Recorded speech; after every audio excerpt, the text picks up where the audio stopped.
Bismillahirrahmanirrahim. Assalamualaikum warahmatullahi wabarakatuh. Alhamdulillahirabbil alamin.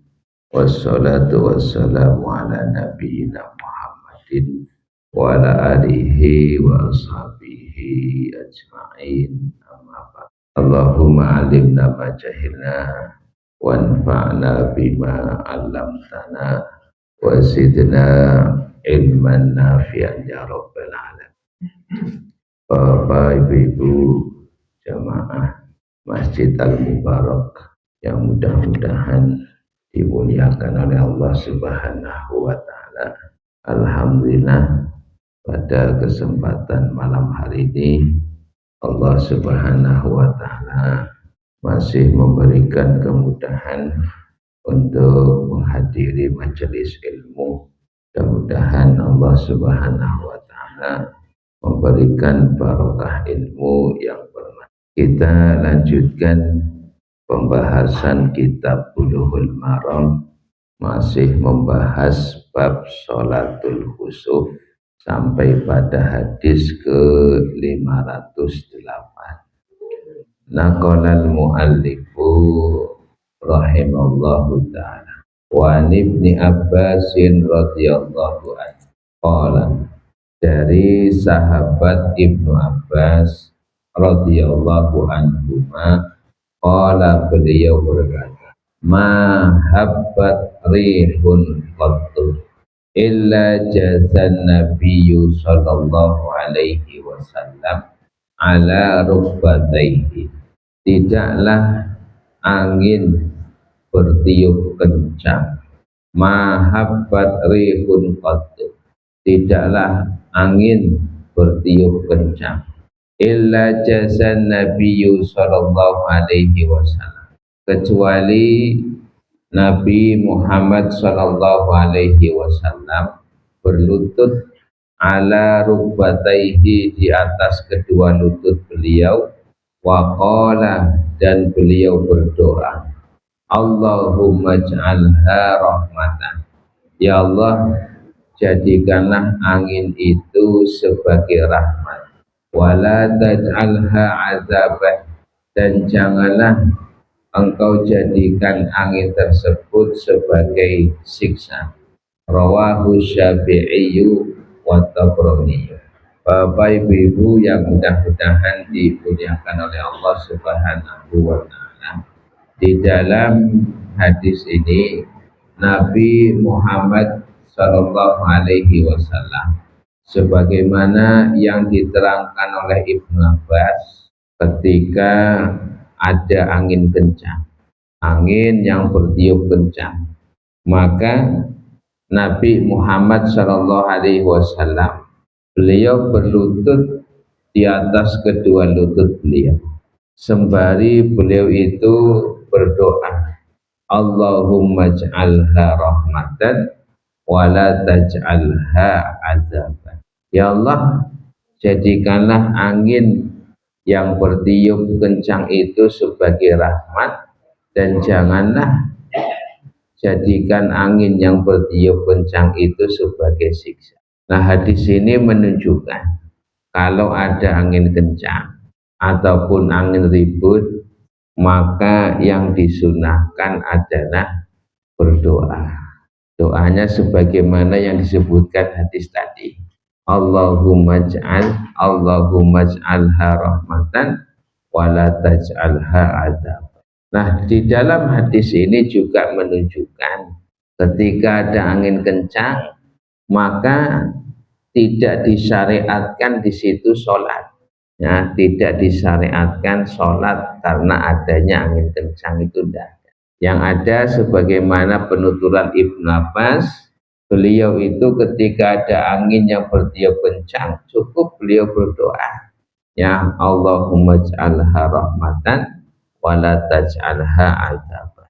Nah, kemudian di dalam hadis ini juga diterangkan angin itu bisa menjadi rahmat, dan juga angin itu bisa menjadi siksa.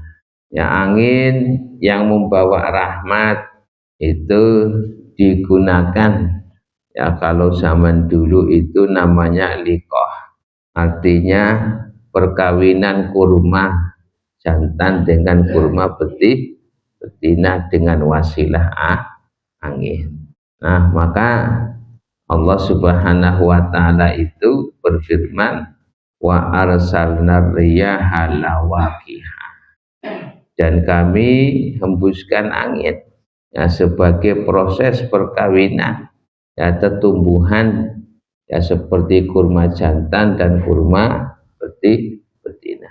Ya ada yang sebagai rahmah, ya angin membawa rahmah. Ada juga angin yang membawa siksa. Ya, bisa angin lisus, bisa angin topan, bisa angin tornado. Nah, bentuknya itu sebagai siksa. Maka salah satu kaum yang disiksa oleh Allah dengan angin itu apa? Yaitu kaum Ad. Ya, kaum Ad itu disiksa oleh Allah Subhanahu wa taala. Birihing sorsorin atiyah, dengan angin yang berhembus kencang dingin. Nah, itu menghancurkan kaum Ad.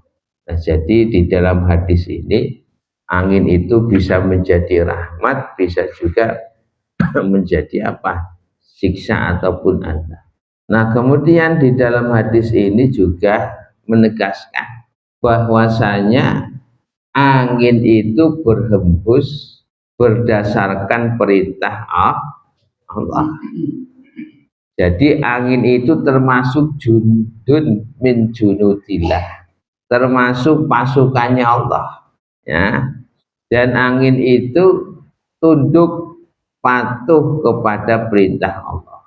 Jadi angin itu bergerak itu atas dasar perintah Allah, bukan dengan sendirinya. Enggak. Angin ya berembus ke arah timur, kemudian balik lagi ke arah barat, balik ke arah utara, balik ke arah selatan, itu berdasarkan perintah Allah.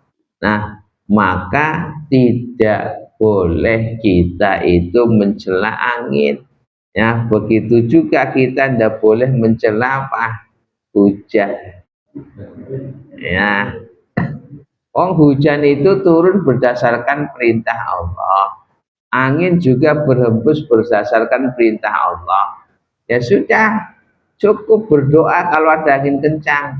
Ya Allah, jadikanlah sebagai rahmat, jangan jadikan sebagai azab atau siksa. Sudah, itu saja. Anda boleh, tidak boleh apa namanya mencela. Nah, sebagian ulama itu beristihad ada. Nah, ini istihad ulama. Kalau doanya Nabi tadi, Allahumma ja'alha rahmatan wala taj'alha azabah. Nah, kalau sebagian ulama ada yang beristihad, ada angin kencang, azab. Nah, itu istihad daripada ulama. Nah, ini hadis ke-508.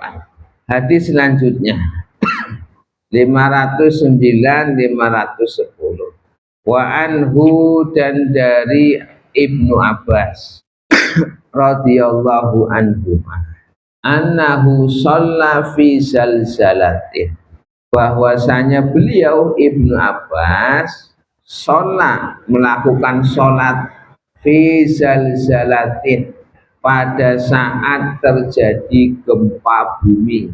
Sita rokaatin, beliau melakukan sholat 2 rakaat dengan 6 kali ruku, wa arba sajadatin, dan 4 kali sujud. Wa qala, dan Ibnu Abbas mengatakan, hakadza sholatul ayati, beginilah sholat ketika melihat tanda-tanda kekuasaan Allah. Rawahul Baihaqi, diriwayatkan oleh Imam Baihaqi.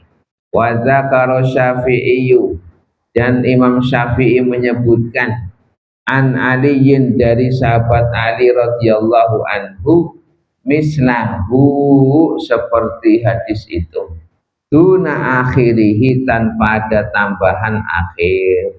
Nah, jadi ini hadis diriwayatkan oleh Imam Baihaqi, begitu juga diriwayatkan oleh Imam Syafi'i di dalam Musnad Imam Syafi'i. Nah, kesimpulan daripada hadis ini atau asar ini, Ibnu Abbas ketika terjadi gempa bumi, beliau melakukan sholat 2 rakaat. 2 rakaatnya ini 1 rakaat 3 kali ruku, 1 rakaat 3 kali ruku, 2 rakaat 6 kali ruku, 2 rakaat 4 kali sujud. Ini kesimpulan daripada hadis ini. Nah, akan tetapi para ulama menerangkan bahwasanya asar ini ya, perlu diteliti kembali.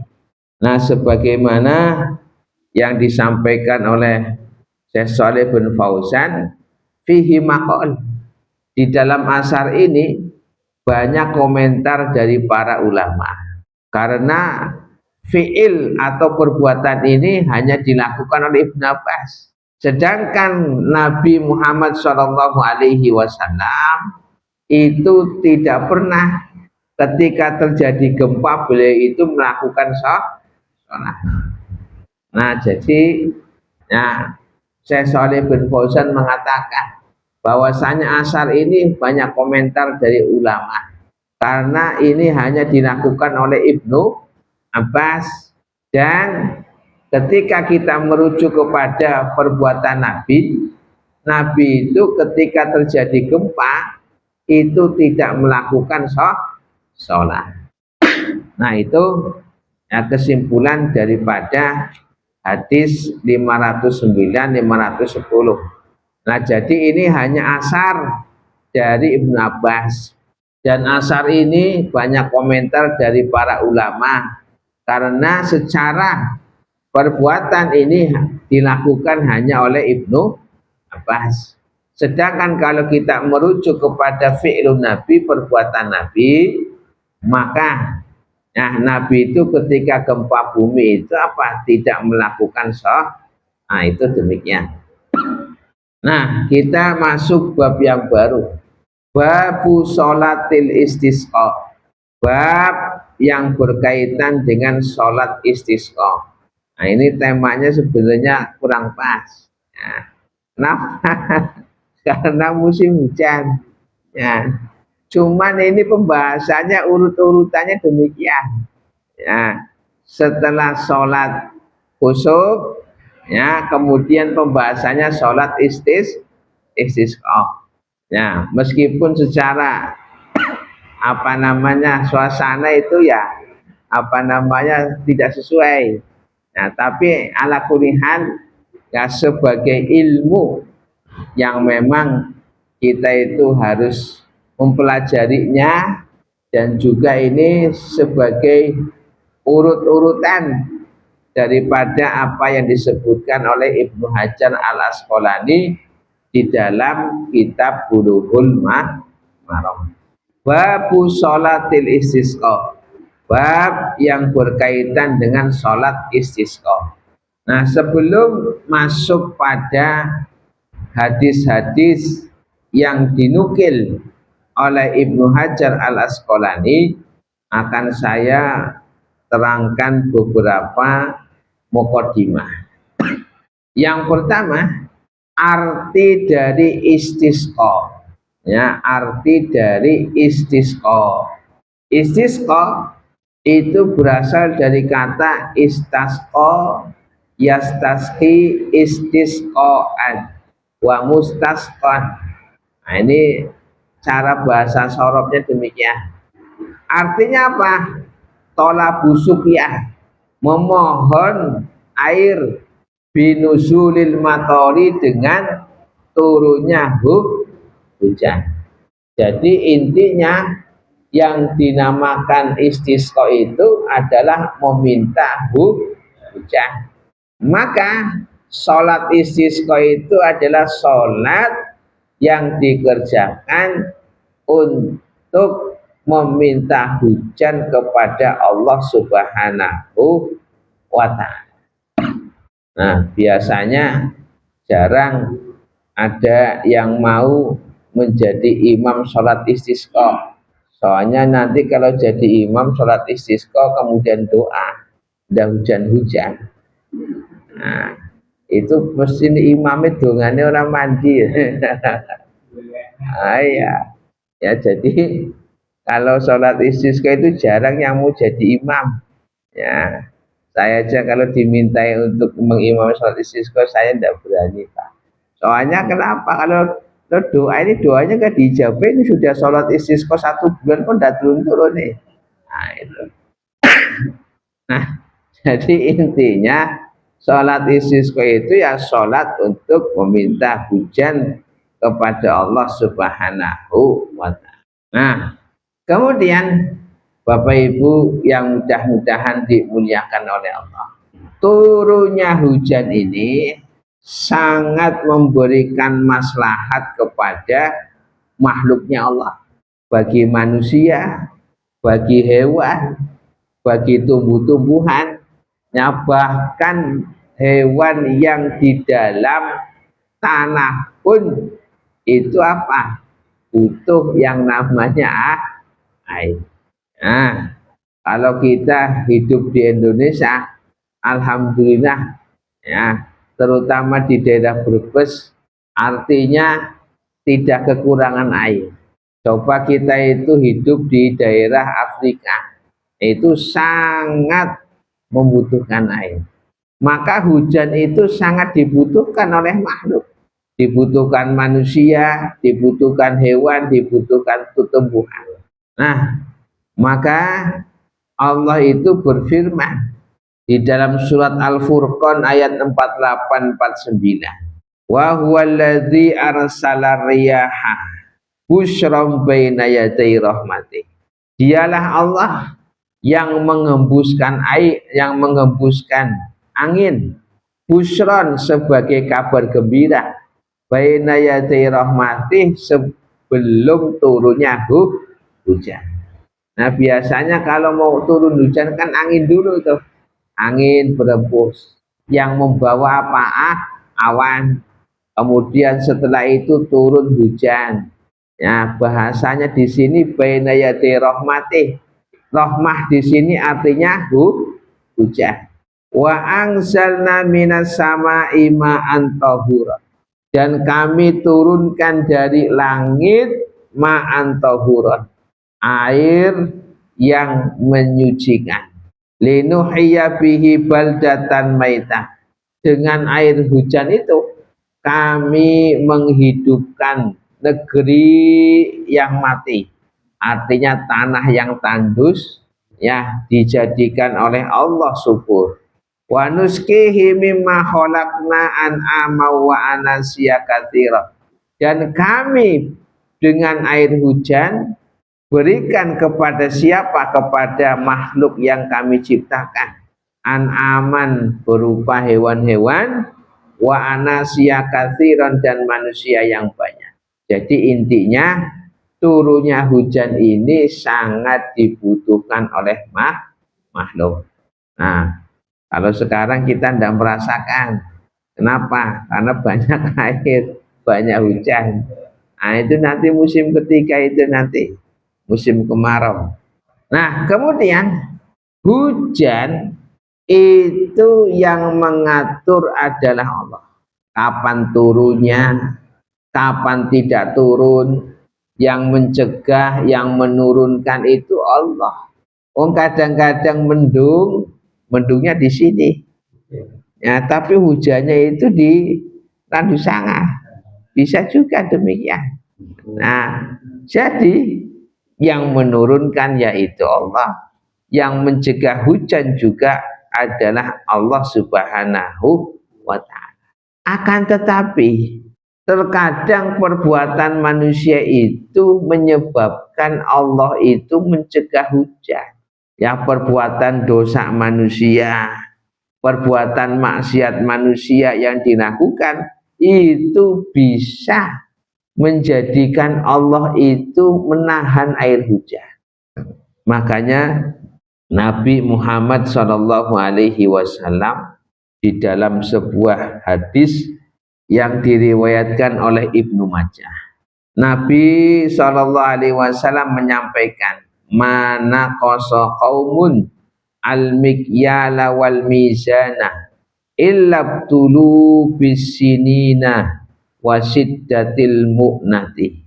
Kata Nabi, tidaklah suatu kaum itu mengurangi takaran dan mengurangi timbangan kecuali Allah itu akan memberikan cobaan berupa paceklik berkepanjangan dan susah pangan. Nah, ini artinya apa? Perbuatan manusia itu bisa menjadikan turunnya cobaan atau musibah. Wajuril sultani, dan dolimnya pemimpin. Jadi dolimnya pemimpin juga bisa karena apa? Dosa dari rakyatnya. Makanya Allah berikan apa? Pemimpin yang dolim. Wa ma mana'a qaumun zakata amwalihim illa muni'ul qatra minas sama'i. Kata Nabi, dan tidaklah ada suatu kaum mencegah untuk memberikan zakat mal mereka kecuali mereka akan dicegah dari turunnya hujan dari langit. Artinya ini hadis menerangkan dosa-dosa yang dilakukan oleh manusia itu bisa mengakibatkan Allah itu mencegah air hujan. Nah, jadi ya air hujan tidak kunjung turun itu bisa disebabkan karena dosa-dosa dari manusia. Nah, ini hadis Nabi, walau lal bahaimu lam yumtaru, sekiranya bukan karena binatang yang kehausan, niscaya mereka itu manusia tidak diturunkan air hujan. Nah, ini jadi kesimpulannya, yang menurunkan hujan Allah, yang mencegah hujan Allah. Tetapi perbuatan manusia bisa menjadikan hujan itu tertahan. Nah, kemudian Bapak Ibu yang mudah-mudahan dimuliakan oleh Allah, ketika hujan tak kunjung datang, kemarau berkepanjangan, sampai terjadi situasi paceklik, kekurangan air, kelangkaan air, dan manusia sangat membutuhkan air, maka disinilah disyariatkan untuk istisqa, meminta air hujan kepada Allah dengan mendekatkan diri kepada Allah, dengan bertaubat kepada Allah, dengan berdoa kepada Allah, merendahkan diri di hadapan Allah. Nah, dan inilah disyariatkannya sholat istisqa. Jadi istisqa itu minta hujan, minta air, itu termasuk bagian daripada sunnahnya Nabi. Bahkan nabi-nabi sebelum Nabi Muhammad itu melakukan istisqa. Di antaranya Nabi siapa? Nabi Musa alaihi salam. Nah, Nabi Musa alaihi salam itu meminta hujan, meminta air untuk kaumnya Bani Israel. Wa idistasqa Musa liqaumihi. Dan ingatlah wahai Muhammad, ketika Nabi Musa itu meminta air untuk siapa? Untuk kaumnya, yaitu Bani Israel. Fakul nadrib biasokal hajar. Kemudian kami wahyukan kepada Nabi Musa untuk memukul batu.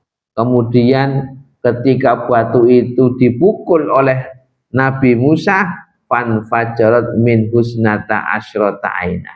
Dari batu itu muncul air. Airnya itu ada 12 pancuran. Nah, jadi batu itu dipukul, kemudian apa? Keluar 12 pancuran. Nah, jadi istisqa ini bagian daripada sunnah Nabi Muhammad Sallallahu Alaihi Wasallam, dan juga bagian daripada sunnah-sunnah para nabi terdahulu. Kemudian berikutnya, dalil disyariatkannya istisqa. Dalil disyariatkannya istisqa. Apa yang disampaikan oleh Allah Subhanahu wa taala di dalam surat Nuh ayat 10 sampai 12 ini dalam Al-Qur'an. Allah Subhanahu wa taala menceritakan tentang Nabi Nuh alaihi salam. Allah sampaikan mengisahkan cerita Nabi Nuh. Faqul tustaghfiru rabbakum innahu kana ghaffara. Faqultu, aku mengatakan, yaitu Nabi Nuh mengatakan kepada kaumnya, istaghfiru rabbakum, mintalah ampunan kepada Rabb kalian, innahu kana ghaffara, sesungguhnya Allah itu adalah maha pengampun. Jika kalian memohon ampunan kepada Allah, bertobat kepada Allah, yursilis samaa alaikum midrara, niscaya Allah itu akan menurunkan air hujan yang lebat dari langit. Wa yumdidkum bi amwalin, dan dengan air hujan itu Allah Subhanahu wa taala memperbanyak bagi kalian amwal. Amwal itu harta. Jadi kalau turun air hujan, kebunnya subur, panennya banyak, kan itu. Wabanina, dan Allah juga akan memberikan banyak anak kepada kalian. Orang kalau dalam keadaan nyaman, aman, tentram, ya biasanya anaknya banyak. Nah itu. Itu.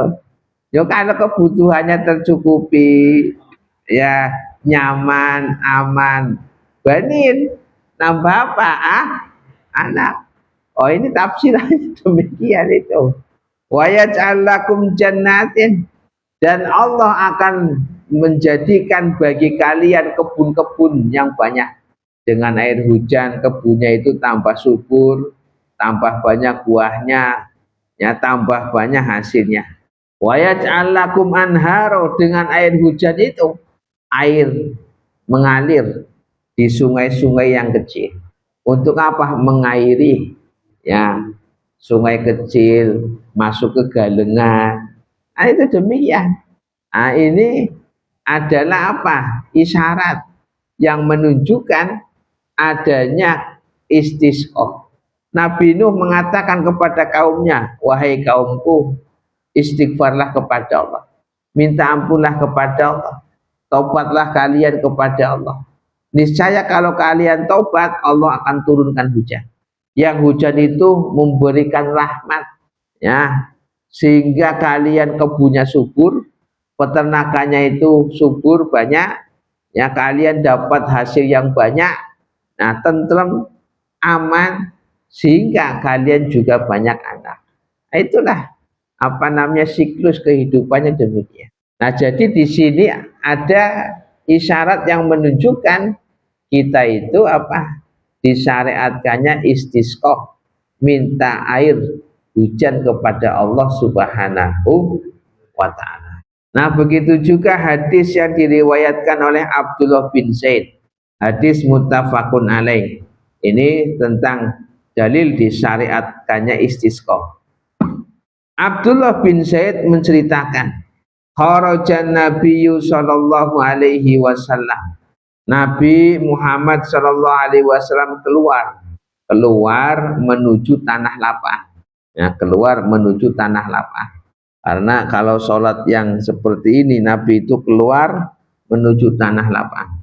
Yastasqi, beliau itu meminta air hujan. Fatawajjaha ilal kiblah, beliau menghadap kiblat. Yad'u, beliau berdoa. Wa hawwala rida'ahu, dan beliau memindahkan selendang beliau. Fasalla, kemudian beliau sholat rakaataini, 2 rakaat. Jahara fihi bil qiraah, Nabi mengeraskan bacaannya di dalam 2 rakaat itu. Ini dalil yang menunjukkan disyariatkannya sholat istisqa. Nah, jadi kalau ditanya sholat istisqa disyariatkan tak? Disyariatkan. Berdasarkan ayat dan juga berdasarkan hadis dari Nabi. Nah, sekarang pertanyaannya, hukum sholat istisqa itu apa?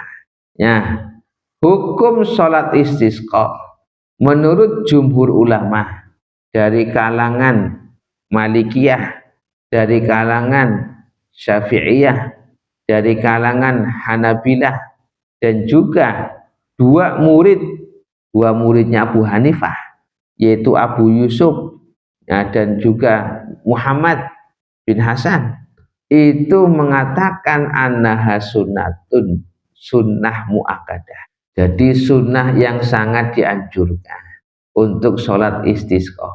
Nah, ini kalau memang nanti musim kemarau panjang, ya, itu tanaman pada kering, kemudian sungai kering, nah maka disunahkan untuk melaksanakan sholat istisqa. Nah, berikutnya, bagaimana tata cara sholat istisqa?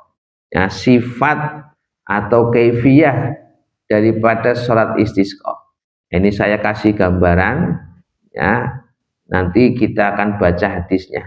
Ada 2 pendapat di dalam masalah ini. Pendapat yang pertama adalah pendapat daripada Imam Syafi'i dan juga Imam Ahmad. Nah, Imam Syafi'i dan Imam Ahmad itu berpendapat sholatnya itu sama seperti sholat Idul Fitri, sama dengan sholat Idul Fitri, Idul Adha. Jadi tata cara sholatnya itu sama seperti sholat Id. Nah, nanti ada hadisnya itu. Ya, hadis yang diriwayatkan oleh Ibnu Abbas. Ibnu Abbas di dalam riwayat Abu Dawud mengatakan wa shalla raq'ataini kama kana yusolli fil Id. Dan beliau melakukan sholat 2 rakaat kama kana yusolli fil Id, sebagaimana beliau sholat pada waktu sholat Id. Ini pernyataan daripada Ibnu Abbas. Jadi sholatnya Nabi, sholat istisqa itu sama dengan sholat Idul Fitri, Idul Adha. Begitu juga di dalam diriwayatkan oleh Abdul Razak dari pernyataan Ja'far bin Muhammad. Beliau mengatakan anna Nabiyya sallallahu alaihi wasallam wa Abu Bakrin wa Umar kanu yusalluna sholatal istisqa yukabbiruna fiha sab'an wa khamsan. Ja'far bin Muhammad ini meriwayatkan dari bapaknya. Ada pernyataan bahwasanya Nabi Muhammad sallallahu alaihi wasallam dan sahabat Abu Bakar dan sahabat Umar, mereka itu melakukan sholat istisqa dan mereka itu bertakbir. Takbir yang rakaat pertama itu 7, takbir rakaat kedua itu 5, berarti sama dengan apa? Sholat Id. Nah, ini pendapat jumhur. Nah, begitu juga ada pendapat yang kedua, yaitu pendapat Imam Malik. Nah, dan juga salah satu dari muridnya Imam Abu Hanifah. Itu sholatnya 2 rakaat seperti sholat sunnah biasa, ya, sholat sunnah biasa 2 rakaat tanpa adanya takbir zawaidnya, ya. Itu yang dikatakan oleh siapa? Oleh Imam Malik dan juga salah satu murid daripada Imam Abu Hanifah, yaitu Muhammad, itu mengatakan ndak, sholatnya 2 rakaat seperti sholat sunnah biasa. Nah, ini berdasarkan riwayat Abdullah bin Zaid. Abdullah bin Zaid ini mengatakan anna Nabiyya sallallahu alaihi wasallam istasqa fa shalla raq'ataini wa lam yadhkur at-takbir fatansarifu ila sholatil mutlaqah. Kata Abdullah bin Zaid, Nabi itu melakukan istisqa, minta hujan. Kemudian beliau itu sholat 2 rakaat dan tidak disebutkan di situ takbir zawaid. Nah, maka kembali kepada sholat biasa, sholat sunnah mutlak 2 rakaat. Nah, terus bagaimana Ustadz? Nah, maka para ulama menyampaikan, ya kalau mau melaksanakan ya seperti sholat id, ya memang ada hadisnya. Kalau memang mau melakukan seperti sholat biasa 2 rakaat, sholat sunnah tanpa takbir syawaid juga tidak mengapa. Yang penting intinya adalah apa? Sholat. Nah itu demikian. Nah kemudian kapan waktu sholat istisqa? Nah disebutkan waktu sholat istisqa itu kapanpun bisa, kecuali kalau waktu-waktu terlarang. Ya, kalau waktu-waktu terlarang, yaitu tidak melakukan sholat istisqa. Berarti kalau malam hari melakukan sholat istisqa bisa, Ustaz, bisa. Nah, tetapi yang lebih afdol itu waktunya adalah waktu sholat id. Ya, itu lebih afdol. Waktu sholat id kapan? Ya, terbitnya matahari sampai apa namanya, sampai sebelum zawal. Nah, kenapa demikian? Karena ada hadis yang diriwayatkan oleh Aisyah yang dikeluarkan oleh Imam Abu Dawud. Aisyah mengatakan, anna Rasulullah sallallahu alaihi wasallam kharaja hina bada hajibu syamsi. Nabi itu keluar untuk melaksanakan sholat istisqa pada saat pertama munculnya matahari. Jadi matahari baru muncul, Nabi keluar. Untuk apa? Melaksanakan sholat istisqa. Jadi kesimpulannya kapanpun bisa, kecuali waktu-waktu terlarang. Tetapi yang lebih afdol adalah pada waktu sholat id. Ya, waktunya sama dengan sholat id. Nah, jadi kapan ya? Ketika matahari itu sudah terbit, yaitu disunahkan untuk sholat istisqa. Nah, kemudian ada adab-adab yang disampaikan oleh para ulama ketika mendatangi sholat istisqa. Di antaranya adalah apa? Disunahkan bagi pemimpin. Nah, ini bagi pemimpin ya, kalau sekarang itu tokoh ya, tokoh masyarakat atau tokoh agama itu menyerukan kepada masyarakat untuk apa? Untuk istighfar, untuk taubat dari dosa, dan untuk apa? Raddil madzalim, artinya mengembalikan kedzaliman. Ya, artinya minta maaf kepada orang yang pernah dizalimi, kemudian mengembalikan barang yang pernah diambilnya. Ini Mas diminta itu. Jadi tokoh masyarakat, tokoh agama itu menyerukan kepada masyarakat sebelum pelaksanaan, ya ayo kita pada istighfar, kita itu pada tobat dari maksiat, yang punya kedoliman kepada orang lain ya minta kehalalan, yang pernah mengambil apa namanya barang orang lain ya dikembalikan atau minta kehalalan. Nah, jadi ini sebelum pelaksanaan ya. Itu demikian, ini yang pertama ya. Dan juga apa, pemimpin atau tokoh masyarakat itu ya menganjurkan, mengajak kepada masyarakat untuk bersedekah, dan juga untuk apa, untuk berpuasa. Ini sebelum pelaksanaan sholat istisqa. Ayo pada puasa, pada istighfar, pada sedekah, saling meminta maaf, kemudian mengembalikan barang yang diambil dari orang lain itu. Nah, ini kayaknya prakteknya susah, Pak. Nah, ini sebenarnya kayak gini prosesnya sebelum pelaksanaan. Iya. Nah, kemudian ketika hari H pelaksanaan sholat, ya sholat istisqa, maka orang tua, ya orang-orang sepuh, baik laki-laki perempuan, ya itu diminta untuk ikut meramaikan. Jadi ini sebagai tanda bahwasanya memang sangat butuh kepada Allah. Sampai orang-orang tua itu dianjurkan untuk datang. Ya, orang-orang yang lemah, orang-orang tua, laki-laki perempuan itu dianjurkan untuk datang. Nah, Kemudian ya di dalam nanti ada hadisnya. Ketika datang itu pakaiannya itu ndak usah pakaian yang mewah-mewah. Menunjukkan apa? Ketawaduan, kehinaan di hadapan Allah. Jadi pakaiannya, kemudian jalannya itu menunjukkan ketundukan kepada Allah. Loh, mau sholat istisqa cekakakan, ya guyonan. Itu. Nah, ini ada hadisnya nanti. Ya, jadi menunjukkan kekhusyuan, ketundukan kepada Allah ketika datang.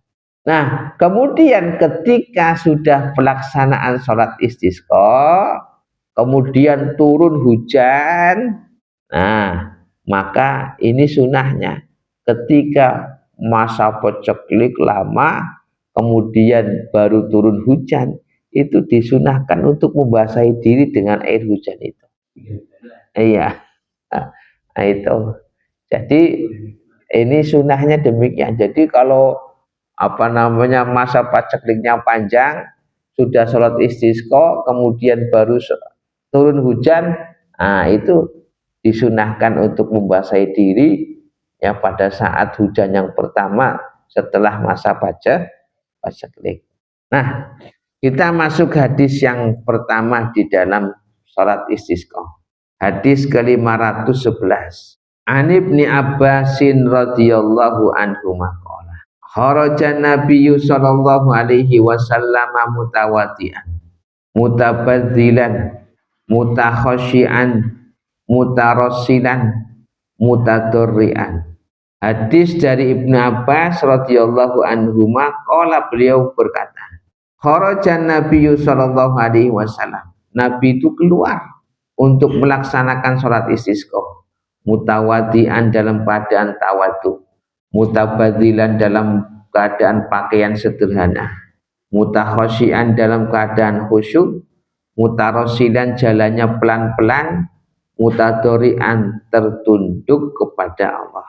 Nah, baik, insyaallah kita lanjutkan pada pertemuan yang akan datang. Kita akhiri subhanakallahumma bihamdika asyhadu alla ilaha illa anta astaghfiruka wa atubu ilaik. Assalamualaikum warahmatullahi wabarakatuh.